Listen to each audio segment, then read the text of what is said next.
যেখানেই তুমি যাবে। ইসরায়েল দেশে এক বড় দুর্ভিক্ষ হল।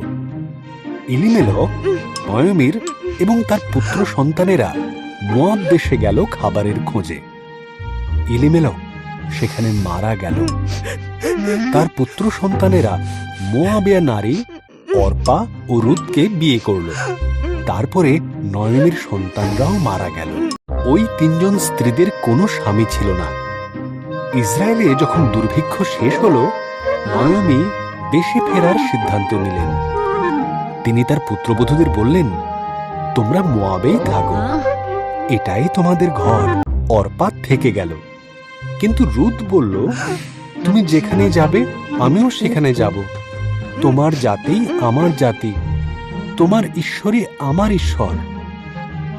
নয়মি এবং রুথ একসঙ্গে ইসরায়েলে তখন ফসল কাটার সময়। নয়মি রুথকে বলল, মাঠের মধ্যে যে শস্যের বীজগুলো পড়ে আছে সেগুলোকে জড়ো করতে।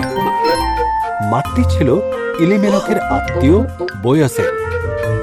বোয়স রুথের সঙ্গে কথা বলতে বোয়স বলল, নয়মিকে তুমি খুব সাহায্য করলে। নিজের ঘর ছেড়ে আসা খুবই কষ্টকর। ঈশ্বর তোমার মঙ্গল করুন। তিনি রুথকে খাবার দিলেন এবং তার কর্মচারীদের বললেন। রুথ নয়মিকে সমস্ত ঘটনা বলল।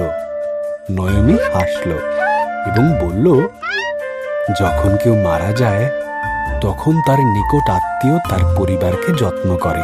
সেই ব্যক্তি তখন তাদের মুক্তিকর্তা হন। বোয়স আমাদের মুক্তিকর্তা, তার কাছাকাছি থেকো। তাই রুথ বোয়সের কাছাকাছি থাকতে লাগলো। সে রুথকে প্রতিদিন আরো বেশি করে পছন্দ করতে লাগলো। বোয়স এলিমেলকের জমি কিনে নিল আর নয়মি এবং রুথের যত্ন নিতে শুরু করলো। তারপর সে রুথকে বিয়ে করা। রুথের একটি পুত্র হলো, যার নাম ছিল ওবেদ। ওবেদের পুত্র ছিল যিশয়। যিশয়ের পুত্র ছিল দায়ুদ, এবং এই দায়ুদই হয়ে উঠলেন ইসরায়েলের মহান রাজা। তাই বোয়সের প্রার্থনাতে ঈশ্বর রুথকে আশীর্বাদ করলেন।